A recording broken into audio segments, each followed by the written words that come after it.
everyone, welcome back to Never on the Back Foot. Now, in this episode, we are going to be dissecting a very interesting test match, which for the longest time, felt very much in India's control. But for some reason, here we are dissecting why India lost by 22 runs, and England has the 2-1 lead in this series.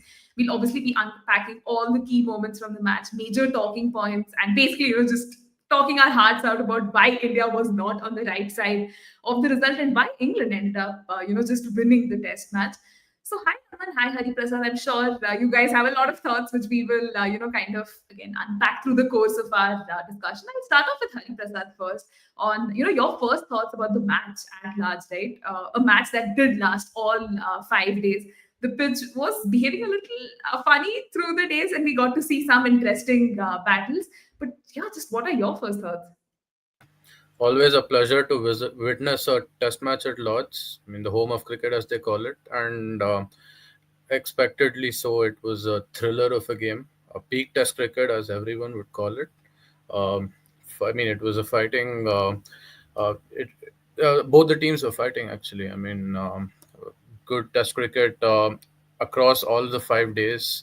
As an Indian fan, yes, you would feel a little disappointed with this, how the result turned out to be. But apart from that, I think as a cricket fan, or as a Test cricket fan, or the Test purist, as people would like to call it, I would say it was a riveting contest between the two teams. England not going with their baseball approach. Played out the traditional way of Test cricket before McCullum came into the fold. It was a surprising thing to see, actually. It was a shock, to be honest, but I think they did fight out well. They grinded a lot, and we saw Root getting back to his best with a century out there. Something that, we know how Root plays. Even in this baseball era, he's someone to block those balls out and not maybe play at the strike rate as the others do. So, having said that, it's something that he's very comfortable with, and we saw him thriving over there. And rest of the players, Jamie Smith, Harry Brook, everyone were phenomenal. And we saw the return of Jofra Archer as well. Straight away made a mark by picking the wicket of Jaiswal.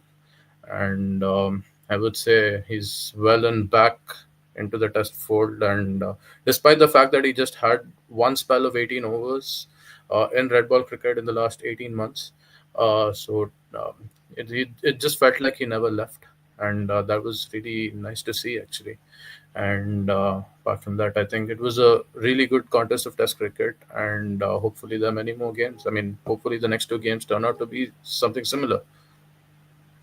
Yeah, I agree with you. As much as the India fan in me was dying and really struggling to see the way the match was panning out, the Test match fan in me was very happy, right? Just to see such an even contest with the bat and ball, and the ball, finally having a larger say than the bat. The series has been that sort.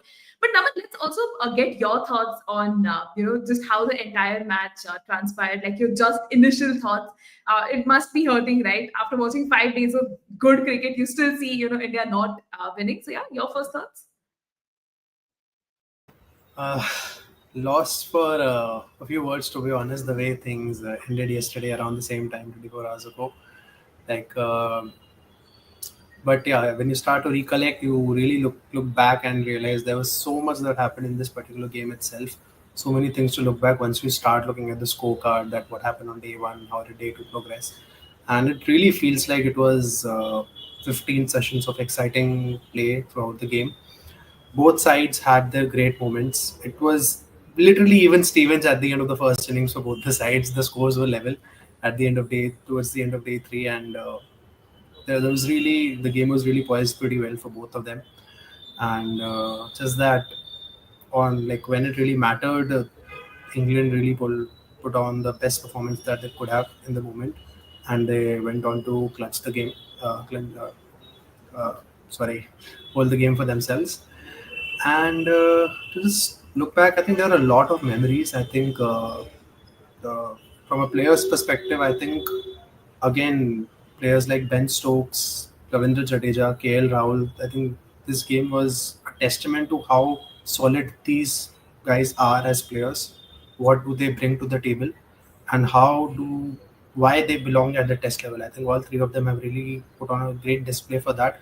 Jasprit Bumrah, no doubt about that. Given the way he bowls, I think he's been performing the way he's been doing for a while now, and cannot really put it into words beyond a point.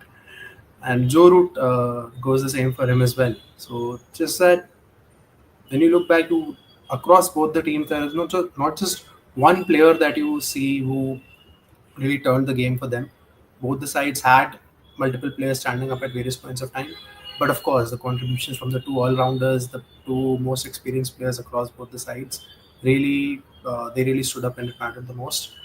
And this game will be remembered more for these two probably than the other immense contributors. They might not have got their names on the honors board for this game, but whenever people would look back at the honors board, going through the names, looking back at this game, these two names, Ravindra Jadeja and Ben Stokes, will be the ones who would stand out among all. Yeah, and I'm definitely excited to talk about their performances. Again a little later on in our conversation. But Ujjwal, I think in the live chat also quite sharing our similar sentiment that the slope turned out to be quite. I don't know if he means sloppy or slopey on that handle ball, and he goes on to add a heartbreak emoji. Also says, imagine being Siraj. You need to bowl extended spells whenever the team needs it. You bowl your best, catches get dropped, umpires call doesn't support you. You feel like a live wire, bat like a warrior. But again, that's the tragedy, perhaps. And I think even in the thumbnail, the image was of a very sad Siraj. After that match, and Harry Brooks just giving him that handshake. We will talk about all of that, but let's probably start off with England's first innings, the toss itself, right? I mean, England won the toss, decided to bat first at Lords. Hariprasad, again, let's I think start off with you on this one. Was it the right sort of a call, right? Based on the conditions, England knew that India was bringing back Jasprit Bumrah. It was going to be a much tougher Indian attack to sort of face. So, what did you make of that call? Like I said, I mean, completely different approach to the usual baseball strategy. Came out to bat first. I mean, I think the conditions were also weather conditions were pretty good to bat on as well. Apart from the pitch, which was not a flat deck actually, as compared to the first two tests. So I'd say probably a good call from England to go on and bat first. And I mean, I think they thrived as well. I mean, posing like 387 runs out there and not playing the usual conventional baseball. Cricket, the brand that they are known for. I mean, Root came out there. I mean, like emerged out as the top scorer of the game of the innings with a hundred, well fought hundred, actually. And I mean, glad to see him and contributions from Stokes and James Smith and Bryden Cast as well. I think both of them getting 50s out there. I would say that was brilliant. I mean, I think even Pope got a good 44 there. Showed that why that showed that he's not back to his original form where he's been inconsistent and stuff. So I would say that Pope is he's probably learning. Like you might get a score here and there, but then I think those adjustments will be shown in the long run. So glad to see him get a score out there, although not big, but I think a 44 did contribute a lot over there. So, especially given the fact that the openers have been inconsistent, Crawley in particular. I mean, Duckett unfortunately missed out this game, but has been phenomenal otherwise. But Crawley, again, those inconsistencies continue. Got, I think, around 40 runs in the whole game, 18 in the first innings. And unfortunately, he got out cheaply, and the onus was on Root and Pope again to stitch a good partnership, and they did that very well. So I would say that glad to see them. I mean, glad to see like non-baseball brand from them actually. I mean, the usual test cricket out there, and it was great to see actually, and they gave a good score.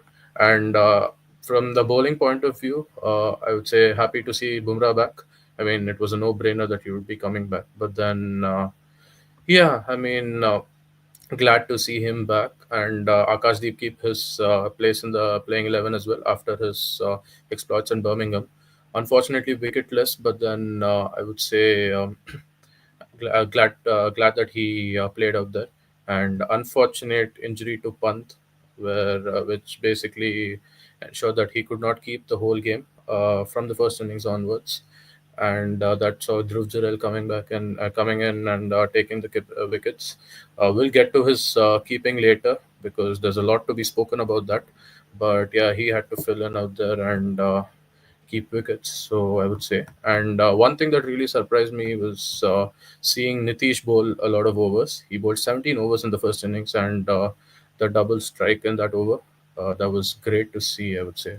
I mean, it I, we've always wanted number 8 or a number 7 who could actually bowl, and we tried Shadu Thakur over there, but unfortunately that did not work. Now we got in Nitish, and he's immediately stuck with the ball. 17 overs in the first innings. I think that was it was a pleasant surprise, to be honestly, because of the fact that he was sparsely used in Birmingham. So get us watching him bowl a lot more than he usually does, and he was getting that swing as well. It's not just he was just going out there and bowling like, just for the sake of it, like usually Thakur does. So glad to see Nitish getting a lot more overs, and yeah, I would say good fight back by England as well. I mean, Bryden Cast with that lower order 50, I would say he's shown that he can bat as long along with bowling well. So I would say good player to keep at number 8 or 9, where he can bat with the set batter out there. So all in all, yes, it was a good first innings for England, and Bumrah again with that fifer shows that why he's the best all the time. Glad to see that as well. Yeah, I mean, England would be mighty pleased with that sort of an effort, getting to that 387, considering, the kind of start they had. Zach Crowley and Ben Duckett couldn't quite, just get going. The onus again fell on Joe Root. Now, let me come to you on this one about just Joe Root, right? The kind of magnificent knock he played. I know we can dedicate an entire podcast episode, to just talk about that, but it also kind of shows you, right, that he's probably the embodiment of, classical test batter in the midst of, this entire baseball brand that England quite espouses. So again, just talk us through your impressions of his knock and how England's top order just looks a little shaky now. And would you be surprised if a few changes are brought in for the next few tests? This is something we saw coming at the very beginning of the series itself, that Joe Root would be playing a very critical role there, because you don't really get assured returns from your top three in a span of a 5 match series. You cannot rely on any particular player to be your bank or 300 run or 400 run bank in a 5 game series. Same goes for a Brook or a Stokes as well. We discussed that at the very beginning, and that is why Joe Root, being the person who's sandwiched between the top three and the next three, plays that critical role, being the guy who gives the person at the other end probably the confidence that, okay, that person is going to hold one end up, and then I can probably go about my business. And not just that, he's also there as his presence at the other end, knowing that he's there to back with you, gives the other person a lot of confidence that, okay, and just the consistent messaging that, okay, hey, probably this is what can be done, probably that's what that can be done. Those conversations between the two batting partners also plays a huge role. So from an entire mindset perspective and sheer ability perspective, he has been there mainstay in the middle order. And we've all seen that pre-COVID, we all used to say that he's not converting his 50s into hundreds. But post-COVID, his returns have just been magnificent. He's been hitting hundreds after hundreds across various conditions, be it the subcontinent, be it overseas. The only place where he's yet to really prove his point is down under, which we'll see how it goes 4 5 months later. Something to be discussed, like you rightly said, on a different episode altogether. But that's how he needs to play his game. He can play those lap shots, those scoops behind the stumps as well. But when you think about Joe Root, you think about playing with the soft hands through third man, through the offside, behind slip cordon. You know him for finding those gaps. You know him for his pure technique. You do not really associate his style of play with just the cheeky and funky baseball kind of cricket. And the fact that he really stuck to it, he really played in that manner, and so did the others. To be honest, in the first innings over there, so that was really good to see. Really glad that he got to those runs, just from a neutral perspective in that case, and great to see him put on that 100. And I mean, it was just classical Joe Root in that regard. Yeah, I mean, it's always a good day when you just get to see Joe Root being himself, just blunt out that new ball, just do his thing and actually get a lot of runs under his belt. And as much as I'm tempted, kind of just keep talking about that and making it, the biggest talking point from England's first innings, I think we have to take a moment to just talk about Jasprit Bumrah. I mean, man, coming back after what was, I think, some sort of a break. A lot of former cricketers were not happy with that. I think in our last discussion also, we were we were debating about it as well. So, Hariprasad, what did you make of just Bumrah's bowling performance? I think, again, we are underqualified to talk about the man. He has overachieved. He's done possibly everything and anything. In fact, in our live chat itself, we're getting questions, if he will feature in the next match, will he be a part of both the tests and all of that? But yes, just talk us through Bumrah and the kind of genius he is. I think enough has been said about Bumrah. I mean, world class bowler, always there for the team whenever they need him. I mean, I think there was a fan video that came out like Bumrah ek wicket le lo, and he just said like this. I mean, he's probably tired of seeing that as well. I mean, always bank on Bumrah and get those wickets, irrespective of the other bowlers bowling, and that's been the story actually.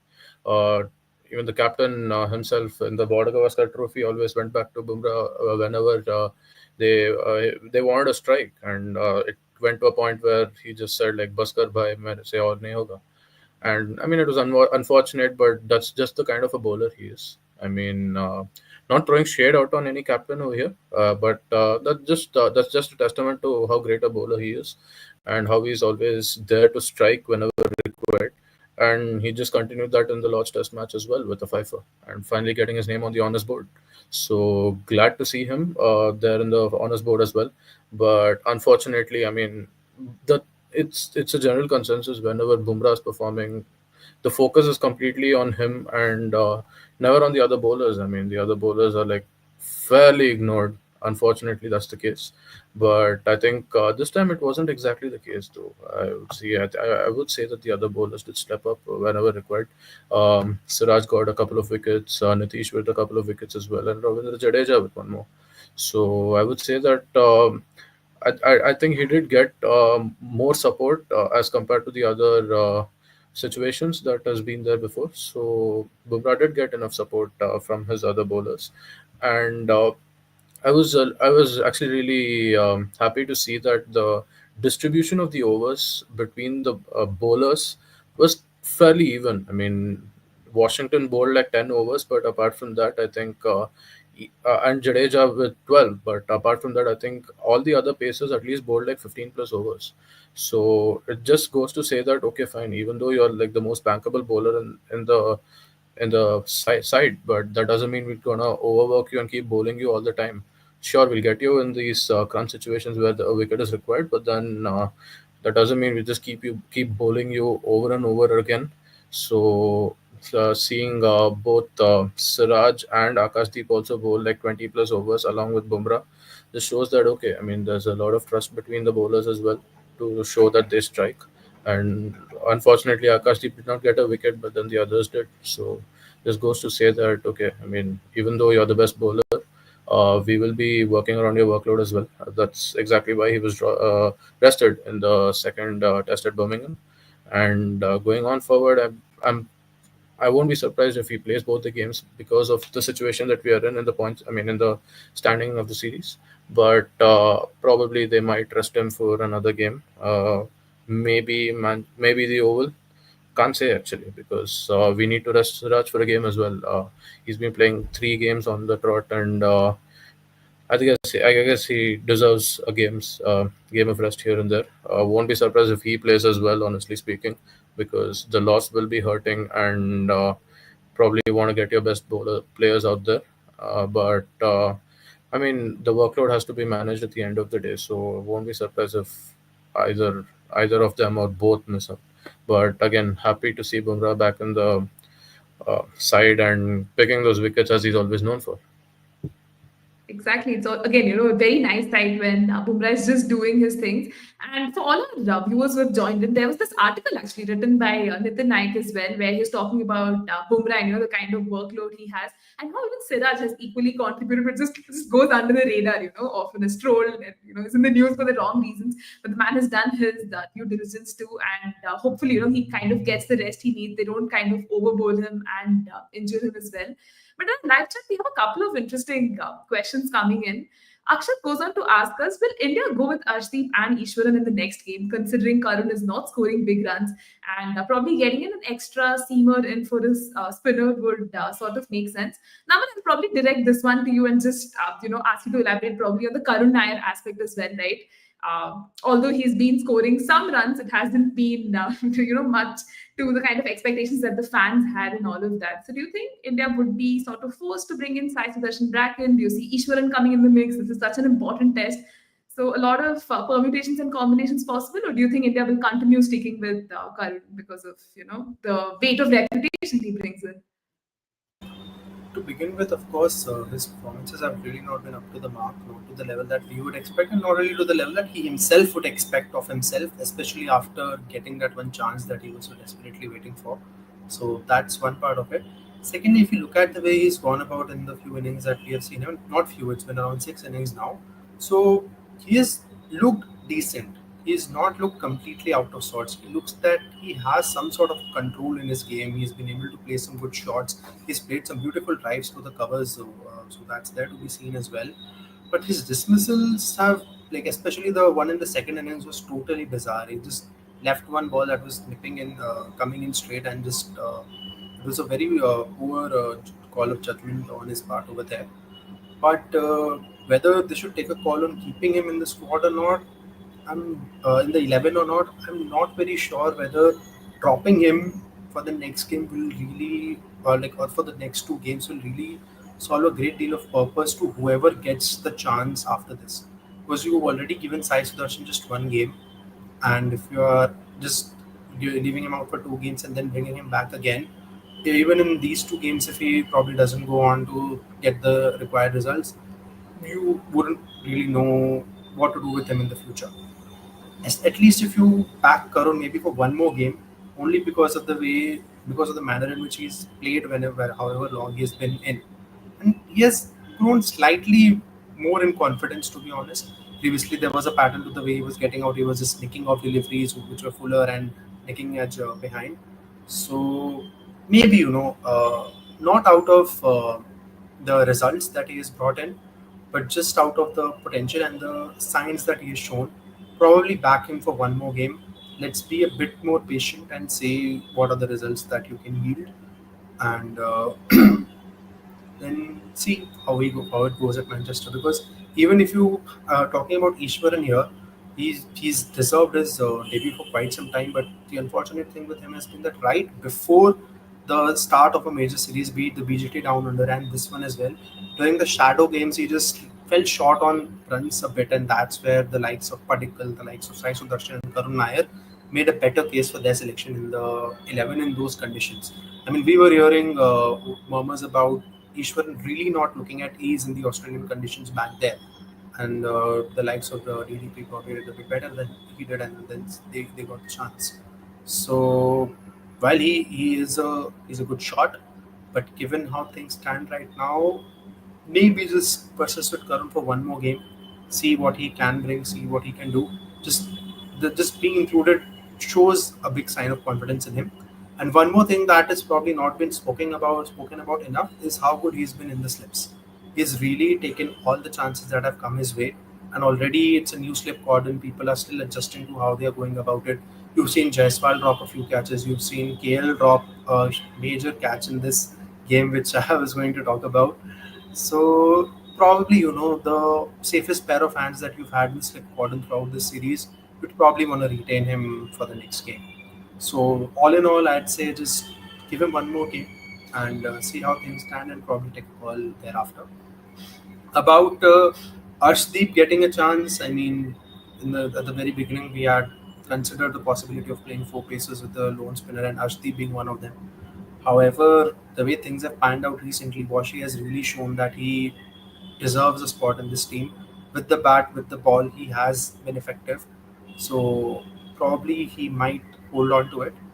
And I mean, Jadeja is not going anywhere. So probably it just comes down to the three seamers that could play. And how, though we briefly discussed, I feel that probably we are going to see the same three seamers playing the next game as well, we'll be, because there is a decent amount of time before the next game and we are desperate for a victory there. So it's likely. And one more factor is that Nitish Reddy has shown a lot of promise right now. Although one of the wickets he got very lucky with Ben Duckett going for that reckless shot and edging it back, but the Zach Crawley ball really had something in it. So the fact that he has bowled 17 overs in the very first innings gives you two indications. Number one, they are probably backing him a lot more with the ball, and him bowling those many overs in the first innings is probably an indication that within their minds, the team wants to manage the number of overs that the other pacers are bowling. Maybe with a thought that we might have to play them in the next two games and immediately in the next game itself. So that might be a slight indication. Maybe it's looking a bit too far ahead of ourselves. But yeah, with Arshdeep, I mean, I would love for him to make his debut in these conditions. It would be amazing. However, at this point of time, it looks a bit unlikely for the Yeah, next I game. mean, yeah, interesting points there, Naman. And I'll come to Hariprasad with this one about, India just missing a person like, say, a Dravid or Pujara. You need a replacement for number three. I mean, Naman has given his thoughts about the same. But what do you think about Karun Nair at that number three position, right? Does he give you that assurance that, hey, he is a long term option, someone India would want to sort of bank on? Or do you think it's just like on a series basis, they are looking at it right now and probably not thinking too ahead? I think I'd like to quote Sarfraz Ahmad on this. My answer also the same, nothing different. But just to elaborate on a bit, yeah, I mean, I did see Karun showing a lot more promise than the first two tests. I think just got unlucky with those one or two balls where he got out. And Naman brings in like a very crucial point about the slip cordon as well. You need your best catches over there at slips, and Karun has shown that he's one of the best catchers in the team. So, I mean, just because, I mean, his batting returns, yes, might not show a lot in the statistics, but then I think he's shown that a lot of promise with the bat. I think stitched a good partnership with KL as well while they were batting. Just shows that, okay, I mean, I think he's just getting eased in, and probably might might make it big probably in the next game or at the Oval. So having said that, yes, I would probably back Karun for another game, but there is a slight problem because ever since we lost the game at Lords, they might want to probably replace him with another number three, because honestly speaking, in social media, Karun has been made the scapegoat over there. They've constant calls for replacing him in the side, and it just continues. The memes have been immense, and it's unfortunate, but I think we need to also see the fact that the runs might not be there, but then the way he's batted, the way he stitched that partnership with KL just shows that he's just getting into his groove at the moment, and probably might make it big in the coming games. So I would probably say back Karun for one last game. I would say last game because I think it's time that he shows that he's that he has to get a good score. Personally, I would say probably give him one more game, and not not to say that he does not belong here. I'm not Manjrekar here, but sorry for that. But I would say that just because of the fact that he shows that he's got that technique and he's easing in into the role of number three, I would probably give him another game and hope that he gets it big over there. Yeah, keeping our fingers crossed because Karun has really worked hard, just done a lot of hard work in the domestic circuit, and to just see him, not be amongst the runs as much as fans would want him, and just being made the scapegoat is far from ideal. But let's take this comment as well, which goes on to say that Jaiswal needs to be more responsible being an opener, unnecessary shot, played at the beginning of the innings. I mean, this has been quite a forgettable test match for him, right? In this regard, getting what 13 in that first innings, getting out for what a seven-ball duck in the second innings. Naman, again, your thoughts on Jaiswal and how there can be that wave of inconsistency that just comes in, or again, is he a victim of his own, standards, and we're just reading into it too much? I believe it's just poor decision making over there. Not nothing about his own standards, nothing about being just a victim of his own abilities, but it was very poor decision making across both the innings from Jaiswal. There was, especially in the second innings, like there was no need to play the way he did over there. When you talk about going for a pull against Archer in those situations, you're just being too reckless here. So it was really not required from him, and maybe he needs to just reflect back and probably channel the mindset that he had when he was playing at Perth. The way he went about that innings was superb. It was special. He just needs to bring in that mindset in the play and just go about his business. Because he's already scored 100 over here. Maybe it was in conditions where the ball wasn't going much. Probably the Pacers were not doing that well. Here, of course, Archer's extra pace would have troubled him. However, he has the ability to negotiate that. He has taken on bowlers with express pace. There's no doubt about that. Maybe it's just he probably backed himself over there in the situation, and in the future he'll probably be a bit uh, be a bit more cognizant of the decisions that he's taking, especially to a player of the pace of Archer, especially in his very first over. If he had played that shot, maybe after playing him for 3-4 overs, understanding his pace, understanding his bounce, understanding the conditions, you would have still felt that okay, he probably backed himself to play that shot. Here it would appear more like he's probably trying to get away with it and just not really being able to do anything. So he's taking the easy route out. So that's one thing that maybe he needs to be a bit more cognizant about. Other than that, I think he's been fairly responsible across the innings, across his entire career so far. Obviously, there will be a slight dips here and there. One or two games, he'll probably not get those many runs. And you also got to give credit to the opposition where it's due. Archer was really steaming in pretty well in the two innings. And it's always two people involved, more than two people involved in every dismissal. So can't just completely criticize the batter over there. It's just about what are the better decisions that we can take in the particular moment. And just one point that we missed talking about in the beginning when we had asked about Root and even about Karun, that catch that Joe Root took to dismiss Karun man was really special. The way he just held on to it, just by a margin of a centimeter or two, 1 millisecond here or there, it would have probably landed. So that was another moment which probably went against Karun when he was really looking solid. He had reached a score of 40. So just highlighting that he was a tad unlucky in this particular game about that particular dismissal. It also goes on to talk about Joe Root, how great a catcher he is, and now holds the record for the most catches by a fielder in Test cricket. So yeah, just a little bit to speak about those two. Yeah, just to add on with Yashasvi, actually, I remember telling Naman before the first innings, especially because of the fact the way England batted. I mean, not not the usual baseball style that they're known for. I think I personally had a lot of expectations from Yashasvi Jaiswal in the first innings because he's one person who can actually go out there and score those boundaries and probably get a good start to India. But yeah, I mean, I was kind of disappointed with the way he got out to Archer. But disappointment only because he didn't live up to the expectations that I'd had, not because of anything else. I think he was done by a very good ball from Archer, and full credit to him over there. But I would have hoped to see Yashasvi probably get a lot more runs in the first innings. That because only because it could have probably taken away the game from England and put a lot of pressure on them. So honestly speaking, yeah, I would say that expected a little more from Jaiswal in the first innings, but gotta give credit to Archer for the way he got him out.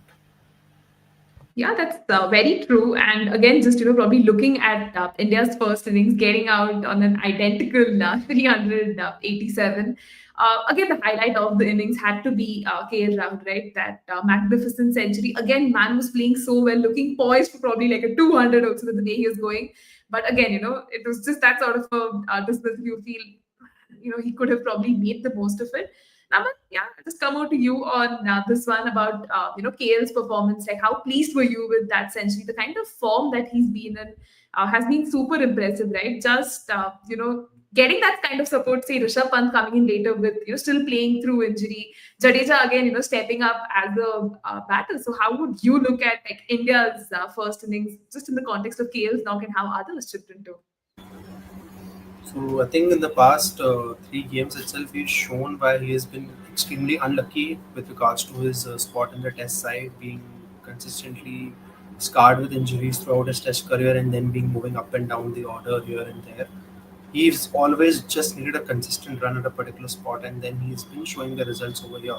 Be it in Australia, be it over here, he's done pretty well. Like, and that is the very reason why I had him in my three players to watch out for from India, because though he has scored these 200s, but in every innings, I think barring the first innings in Edgbaston, he's got off to good starts. He's seen out the new ball in every innings. So you've really got to give him credit there. I think this is the best stretch that we've seen KL Rahul bat in Test cricket, the series in Australia and this particular series, since the 2016-17 season where he was getting 50s after 50s consistently. This is the best stretch of KL Rahul, the cricketer that we have seen, and he's gone on to show that he's not just that one Test wonder that people used to call him. So that's very great on him. He's shown his abilities and what he brings to the side over here. With regards to his dismissal, I think I would just like to uh, talk about what happened right before lunch. So I was not watching the match at that point of time, but I kept checking the scores. I kept checking some of the chats, and then saw the highlights as well. I like I got like, it seems that probably KL and Rishabh had a chat before the beginning of that over that he'd like to probably get on strike and get the 100 before the stroke of lunch. I mean, if that conversation was actually had, then I'm extremely disappointed, because you should not be having these conversations. The other batter knows that you are nearing 100. It goes without saying that if he finds an opportunity, he will give you a strike. Even if he doesn't, it doesn't matter in these situations. Joe Root was on 99 the very previous day we saw.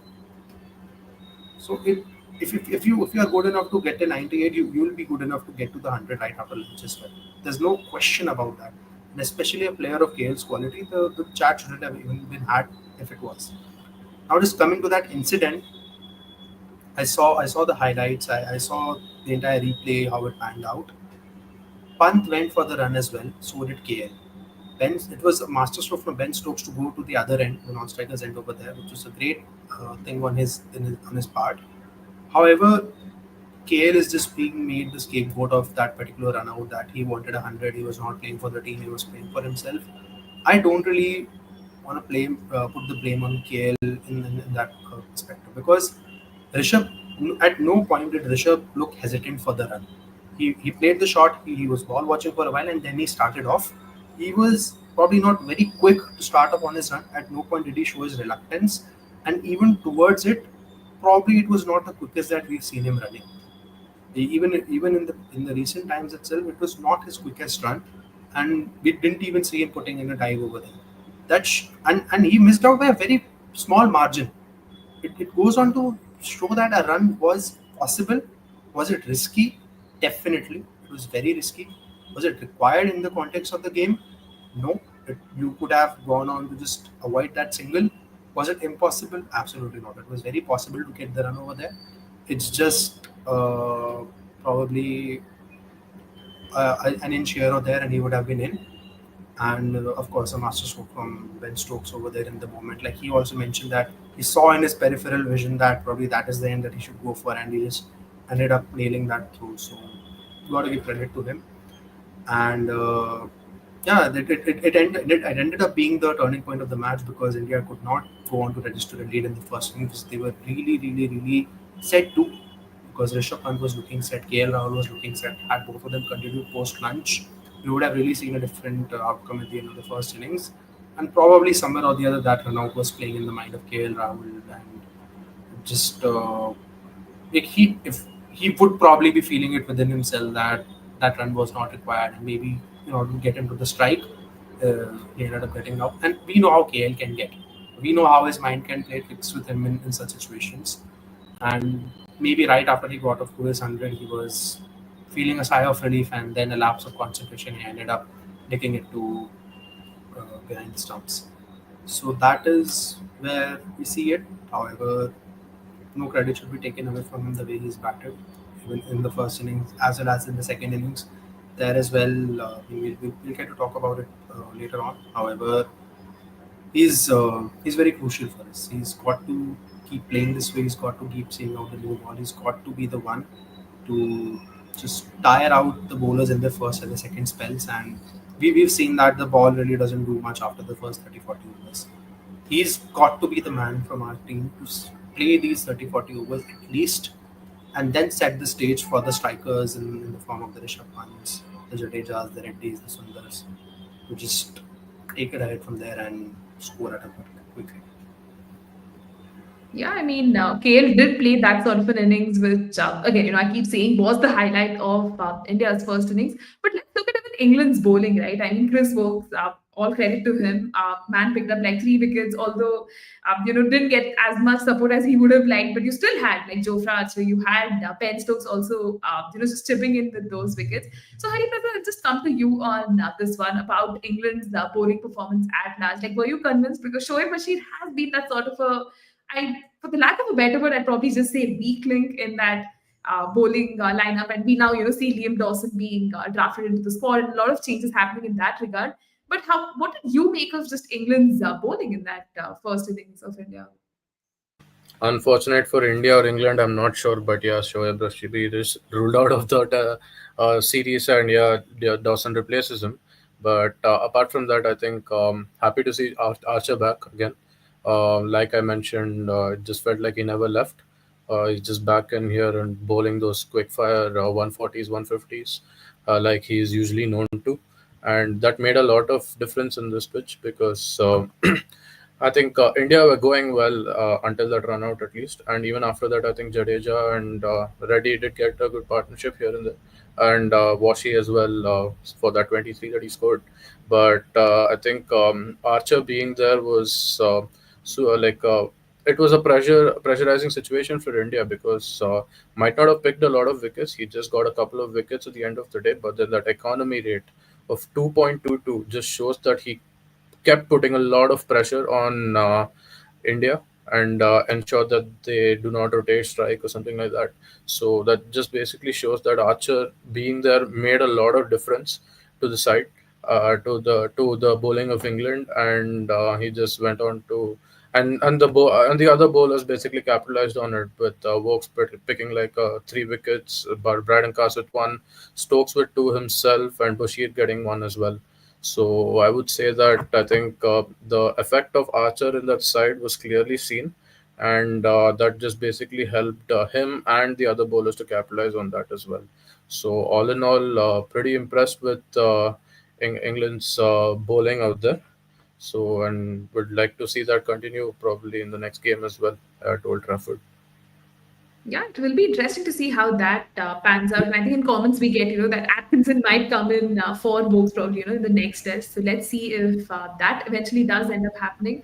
But let's talk about England's second innings too, right? Again, we saw the likes of Zach Crawley and Ben Duckett just not being able to do their thing. Ollie Pope getting out early. Naman, do you suppose England would probably want to tweak that batting order a little bit? Is there the temptation to get in someone like Jacob Bethel and, add number 3 especially? Or will England, continue to stick to that sort of strategy with this 3 at the top? Because you have Joe Root and the other batters coming in later.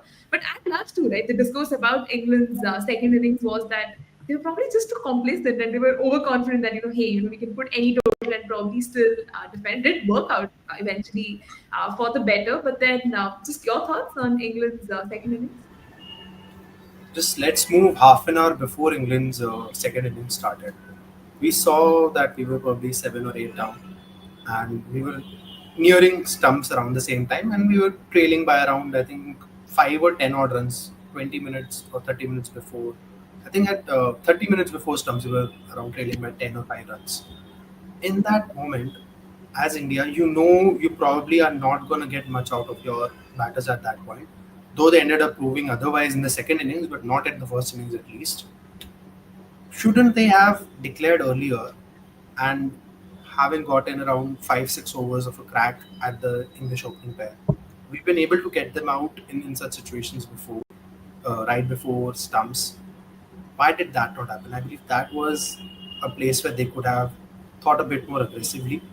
And I have no doubt about it that if it was England on the other side and India were bowling and England were batting, and they would have probably just 2 wickets or the last wicket left, I have absolutely no doubt that they would have declared. They would have liked to bowl 4 to 5 overs at the opening pair, go full tilt and look to get 2 wickets over there right before stumps. The fact that that did not happen is something which was, I believe, not the best tactical call from the Indian camp.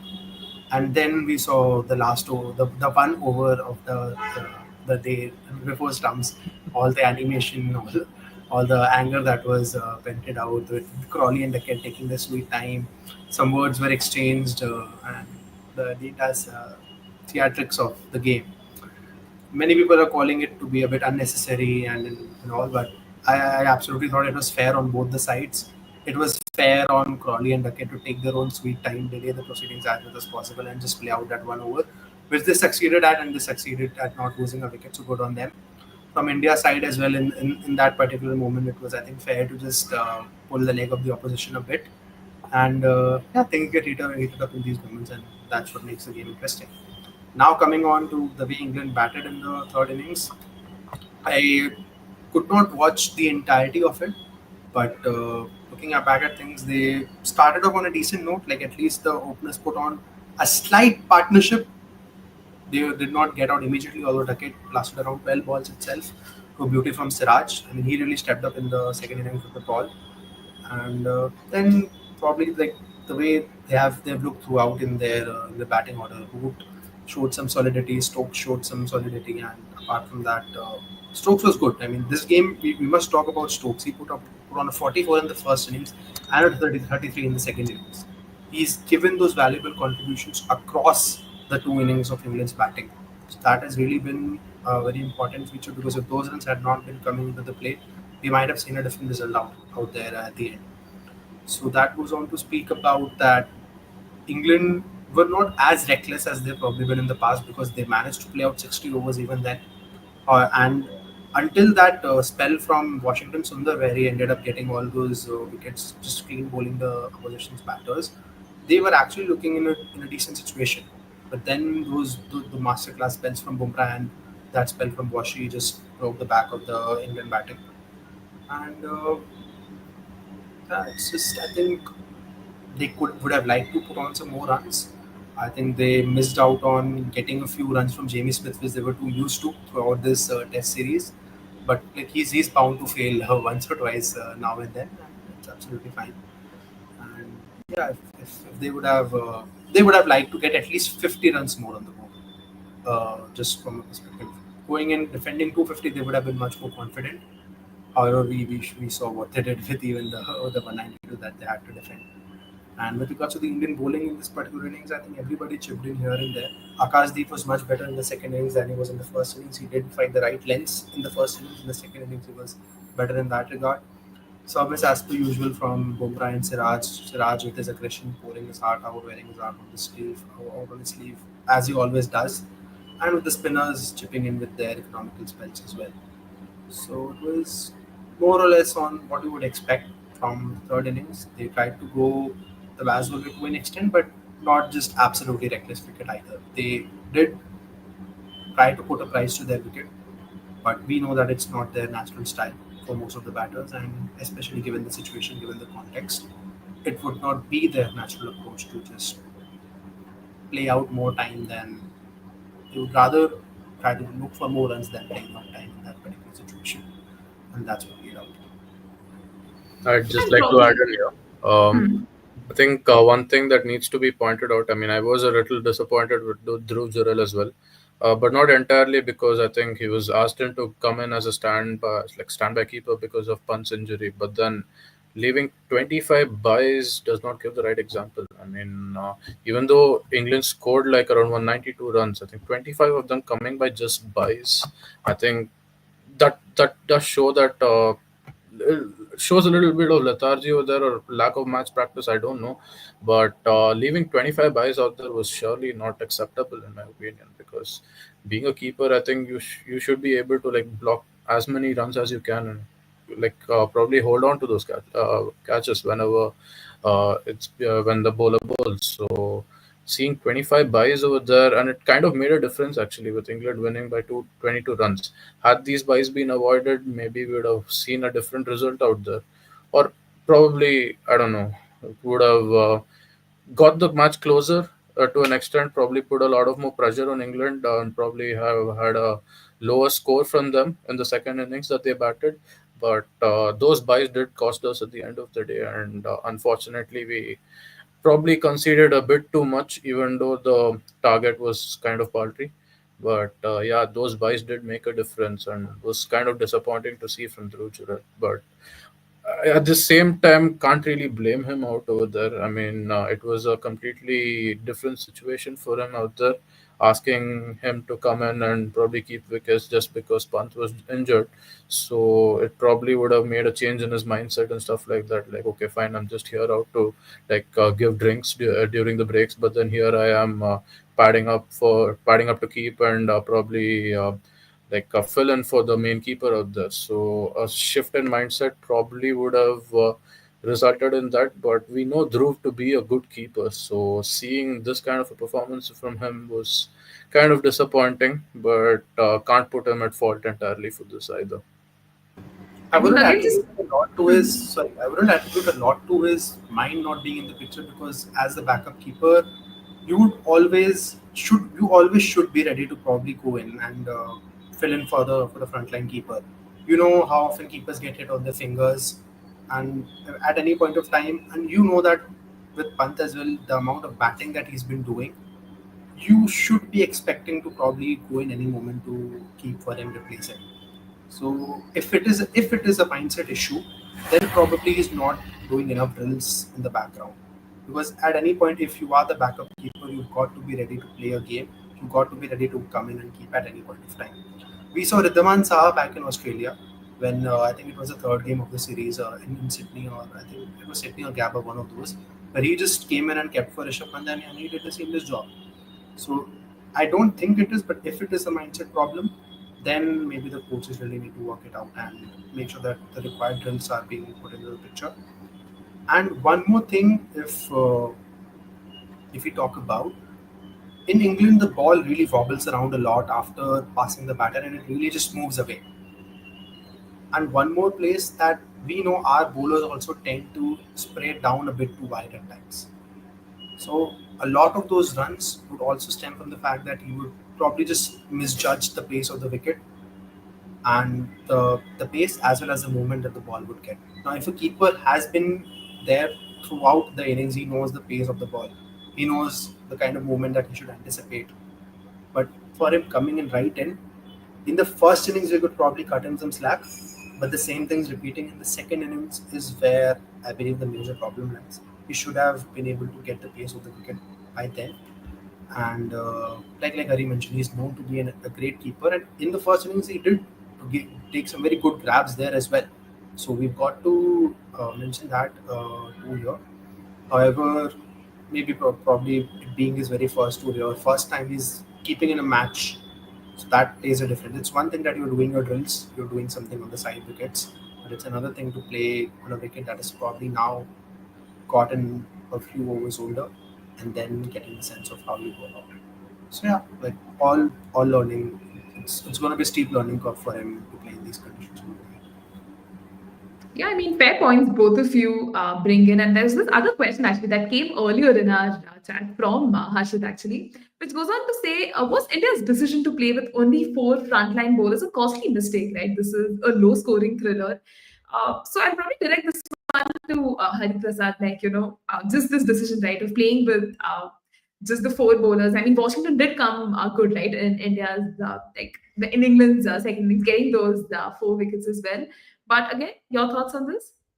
In hindsight, it turned out to be the fact that it was the tailenders that basically bailed us out of the game, or at least attempted to bail us out of the game, like we saw in the fourth innings when India batted. So probably the decision came out to be a bit more like towards the fact that probably going in with batting depth was the right decision. I mean, Washington has been brilliant out there. I think in both the innings that he's played, he's actually suited. He's actually played according to the role that he's given. That is to basically shield the bowlers from coming in like faster and playing those 50, 60 odd balls or even more actually just shows that okay, he's trying to like shield the tailenders from being exposed, and he's done that brilliantly. So I would say that probably Washi has done justice to the role that it's being given, and probably not something that a lot of us would agree on, because we've always seen that India going with four frontline bowlers ever since Virat took over the Test captaincy, and like out and out bowlers, and probably not having those who like bat out. I mean, like all rounders in that position. But I mean, this team is tending to take a different approach on that front with having batting depth, as we've been discussing every time we've come on live here. So maybe it worked out well over here. But having said that, I think you won't have Bumrah, like you might not have Bumrah for another game, and you might not even have Siraj for another game over here. So in that situation, probably having like four frontline bowlers might help. Like you have wicket taking options here and there. But having said that, I think this approach did win them a game at Birmingham, and we also came close over here at Lords as well. So it's something that the management is trusting, and works out well. I think happy for them. But personally, and and I speak for all the other fans out there as well who do want those four frontline bowlers to be out there.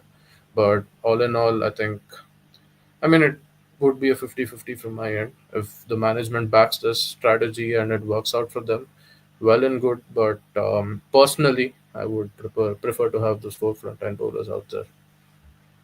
A very left field hypothesis. It is absolutely bizarre, extremely left field, as left as you can go. Probably at this point of time, the only way in which you can manage to play a fourth seamer along with the two spinning all rounders and Nitish Reddy. It's bizarre to even think of it, to be honest. But if you are probably going to make any change in that regard, and another possible change that we discussed earlier, given the way he's been playing in the recent times, just move Jadeja to number 3 and get in another bowler out there. I mean, we've known Gambhir to be notorious to promote bowlers up to bat. So it would somehow align with his philosophy. And I mean, Jadeja has probably been the among the best players of defense in this series, along with KL Rahul for India. I think across both the camps, Jadeja has been among the top 2, top 3 players when it comes to actually defending. And let's note that he has been coming into play wherein he has played the new ball almost every innings. Now you might say that the bowlers would be tired by then and they would not have been at their lethal best, but he has been playing against the new ball a lot in this particular series in these conditions. So I mean, why not? It will give you some batting depth. It will give you some good bowling options there. You can still have your Reddies and Sundars batting at 6 and 7. I mean, it will expose him, of course. It will expose him, and you've seen that he has the capability of batting down with the tail. I'm not saying that it must be done. It is the technically right. It is a technically right thing to do or not, but he has looked solid. He has been able to play against the new ball. So at this point, if you just have to make a bizarre call, then that is as left as you can go. I mean, Naman, this could be a very interesting call. If India does end up doing it, very unlikely it will happen because the fourth test is just so important, and they would want to, kind of keep the right kind of combination. But our comment section also says a big no from my side. He never did this in his life. He's always after five only. I think there was this I one know. aspect, yeah, It's not a recommendation. It is just left just field choice. Yeah. it's out of a cube thinking, not even out of the box. Would be like making Steve Smith to probably bat after he started off as a leg spinner, or maybe making Rohit to open in the 2013 Champions Trophy after him being playing in the middle order for so long. I mean, left field choice. I mean, it might work out, might not, but it's fun to think about all this. Even Rohit opening in test for that regard. That's true, yeah. Interesting thought experiment there for sure, given by Naman. I think there was this one point earlier in our live chat that I did want to bring up. Like Pani Angel just goes on to say that why every time India loses matches like this, why Jadeja does not play like Stokes. I really feel it takes away from the kind of contribution that Jadeja actually did in this match. Beat the first innings, beat the second innings. Like India was at one point 112 for 8, and then eventually just ended up losing by 22 runs. But I'll probably direct this one to Hariprasad itself about just Jadeja, the batter, right, has been in phenomenal form. No wonder Naman went on to promote him to number 3 as well. But just what have you made of Jadeja, and this comparison with Stokes probably not needed at this point?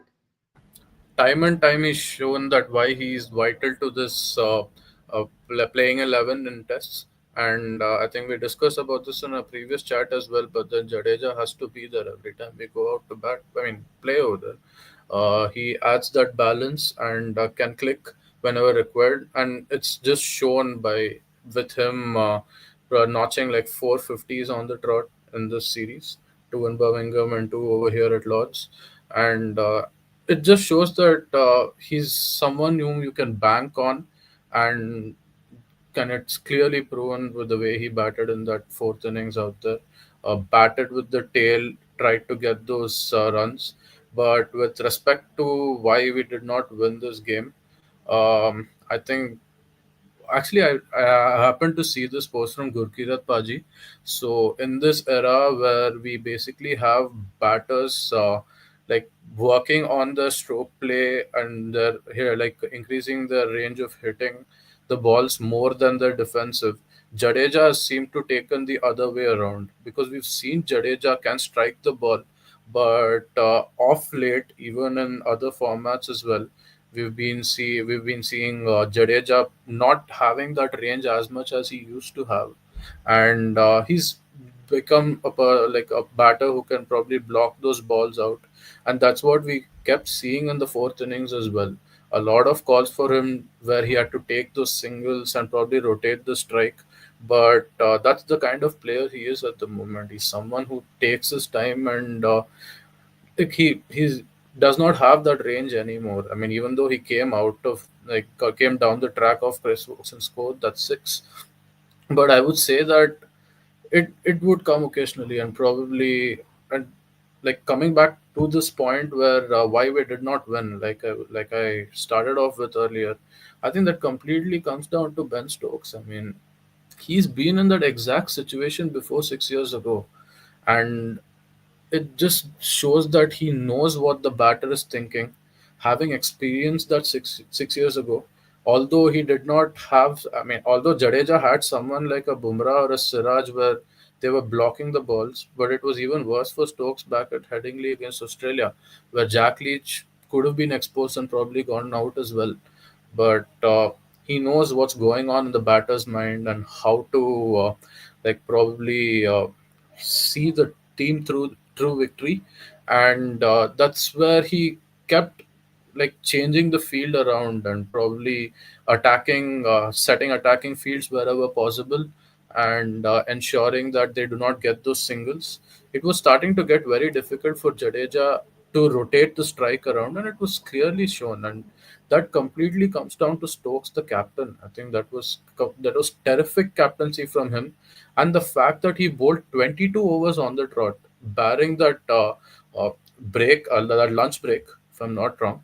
Barring that, I think he bowled like 22 overs on the trot, and yeah, exactly 9.2 and 10 over spell. I mean, I would say that's something that we've we've wanted Stokes to see, and I keep saying this to a lot of players that I mean a lot of my other friends saying that Stokes the all rounder is he's more of a batting all rounder because he's shown that he's a good batter, but a substantial bowling performance is something that I'm yet to see from him. But I think he's ever since the series has started, I think despite the fact that the others have picked a lot more wickets, like a Josh Tongue who did not play this game, or a Bryden Cast, but I would say that Stokes has been their best bowler throughout the series, only because of the fact that he's been consistently maintaining those line and lengths that the other bowlers are expected to have, and he kept nipping the ball in as well. I mean, it was just beautiful to see the way Stokes bowled and like and knowing the fact that he's very injury prone, has been stayed out of the uh, England lineup for like almost close to a year, I think, before this. And despite the fact that he decided to work on his fitness and be ready for the English Test summer, this shows, and he's shown that actually he's reaped rewards for his patience and the hard work that he's put on in his fitness. And I would completely say that Jadeja not unfortunately missed out on probably rotating strike and getting those getting the win out there only because of the fact that Stokes was spot on with his captaincy. And having gone through it himself, he knows what the batter is thinking and how he would react as the captain of the bowling team. I think he did that perfectly. But coming back to the batting of India, I would kudos to Siraj and Bumrah. I'll be honest. I think they blocked the ball really well, ensured that Jadeja tried to get those runs on the other end and did not give their wicket away. Although Bumrah did get tempted by the short ball where he was constantly trying to pull or hook the ball whenever and England kept bowling short balls at him as well, and unfortunately he had to succumb to that pressure. Uh, Getting out to Stokes. But I would say that he did do his job, facing 54 balls before that, just for a score of 5. So, and Siraj came out there and constantly came and blocked the ball. And unfortunately for him, despite having that defense, the ball just rolled onto the stumps. And I remember shouting in anger because of that, because we were going really well until that point. And just a stroke of luck where the ball rolled onto the stumps and Siraj was given out. I mean, Siraj became out. So it was going really well. I did think that we would probably win the game, but it was frustrating. I wouldn't say disappointing because they'd done the job until then. I would say that they ensured that they kept England on their toes and probably not take any risks out there. But unfortunate that it had to end that way, and eventually England went on to win the game. So I would say that the lower order was beautiful. I think even I should give credit to Washington as well, playing 53 balls out there. And he also ensured, along with Siraj and Bumrah, that Jadeja had a partner had a partner who would not give his wicket out. So I would say that yeah, I mean, exact spot on. Siraj delivery was middled very well, but luck had other say. It just came down to luck at the end of that day. And yeah, I mean, more of the fact that you can't put any blame game. It was just frustrating at the end of the day that we had to lose the game in that fashion. But kudos to the like the tail out there. I think they batted really well, and obviously not going to take away any credit from Jadeja. I think he was rock solid over there. Time and time, he keeps showing that why he's vital to that playing 11 in tests, and I'm sure he's going to continue that in the coming tests at Old Trafford and the Oval as well. Yeah, I mean, if anything, this match clearly showed, right? Cricket is all about a game of margins and how things, even if you just do it right, you can end up on the wrong side. But let's probably take this comment as well, a very interesting one from Lakshmi Narayanan, which goes on to say that the series is still open. There's no utter domination from either team. Both have been very competitive. India will come back hard next game. Akash had some niggle, maybe Arshdeep will come in. Naman, again, your thoughts on how just that India's second innings panned out, not being able to just eventually close that match. And do you agree with the first part of the statement that the series is still very much open and we could possibly see an India come back to level series 2-all? Absolutely. I still believe that the series is very open. India has probably had 20, 30 minutes of bad play across the two tests that we have lost, which is why the results turned out the other way. I mean, it's oddly similar to the 2018 series where India was throughout in the games, but it's just that just a few phases where even Shubman Gill admitted to it that the few phases where India played bad, England just dominated thoroughly and made sure that India couldn't get back in the game after that. It is still wide open. Both the sides have the opportunity to win it towards the end. This particular game, after the first couple of days, I think was probably heading towards a draw. But the way things turned out dramatically in the second innings for both the teams, we ended up having a result over here.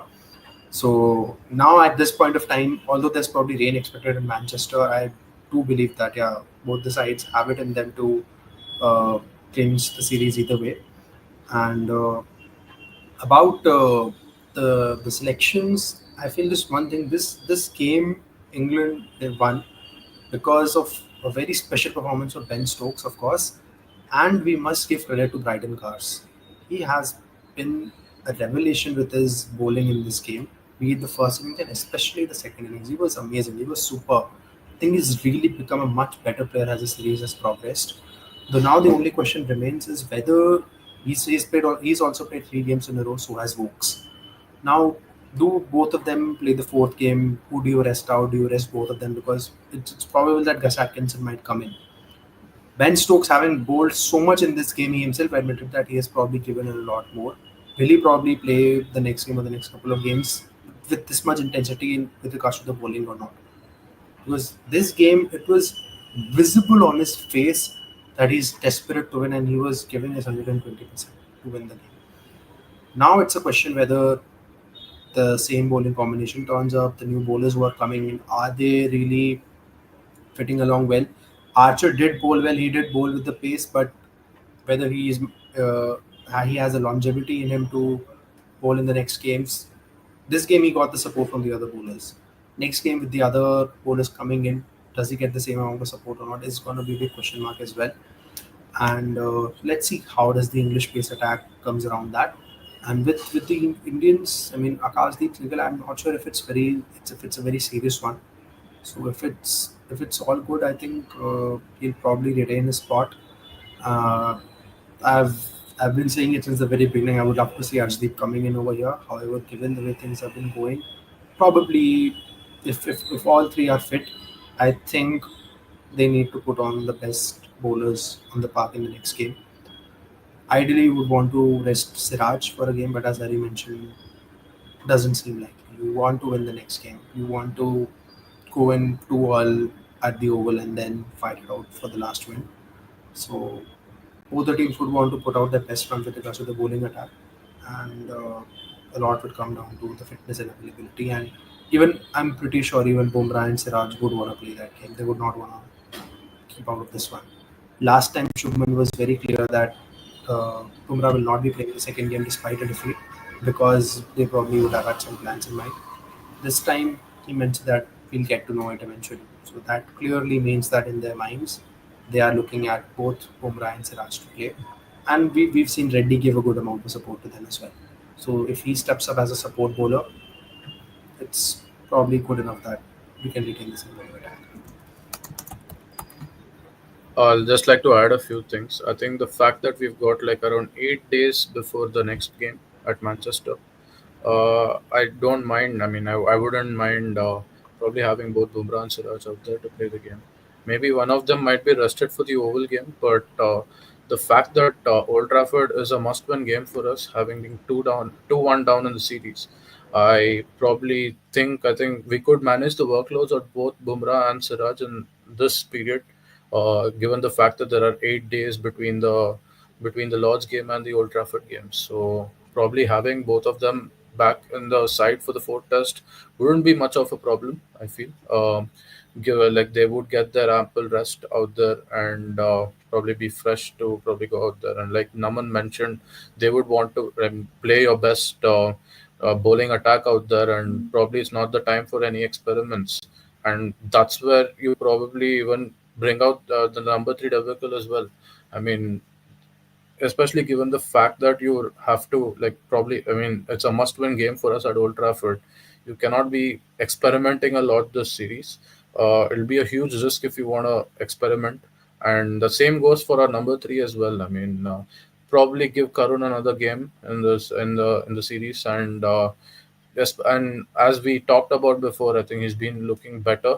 And if not for that catch of fruit, and he could have probably gone on to probably have a huge score over there. So I would say that maybe stick to this playing 11, the same one.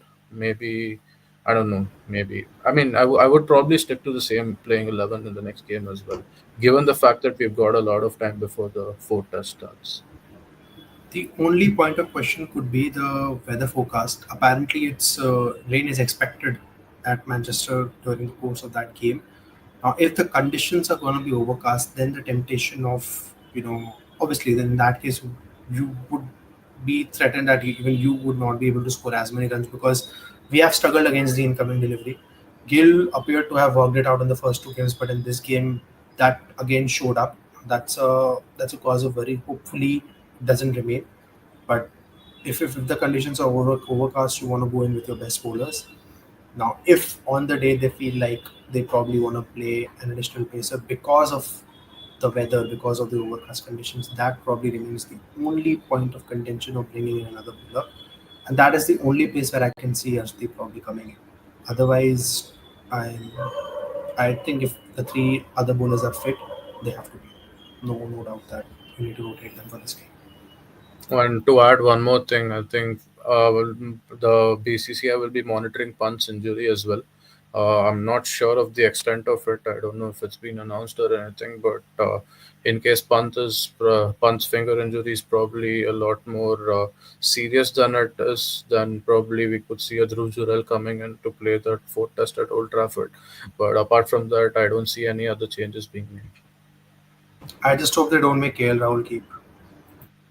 Hope not. I mean, we've got Well, Jurel, I think, in the player in the squad, so I don't see that happening. But you never know. yeah, I think as Indian fans, we'll be just waiting with bated breath to see what really transpires with the team combinations because I see in the chat, already changes coming in like Arshdeep and Kuldeep to come in place of Sundar and Akashdeep. But only time will tell, the kind of combination that India does want to opt for. And you've heard it from our panelists too. But yeah, folks, that I think pretty much does conclude our very comprehensive discussion about the Lord's Test match and everything that sort of transpired. I'm sure the players would be hurting. As fans, we are hurting too, but we still got to rally around the team. The series is not lost. England just is leading 2-1 at this stage. We can expect hopefully a stronger comeback. Heading into the fifth test, it's 2-all, and there's definitely a lot of cricket yet to be played. And to all the folks who joined us in the live chat, thank you so much. We loved interacting with you. Hope to see you in the remainder of our series as well. And thank you so much, Naman and Hariprasad. We still have few more collaborations coming up. So let's continue having a great chat. And to all of those who have stayed till the end, again, thank you so much. If you haven't already subscribed, please do that. And yeah, guys, that's all. Take care. Good night. Thank you all. Cheers. Thank you, guys. Bye bye.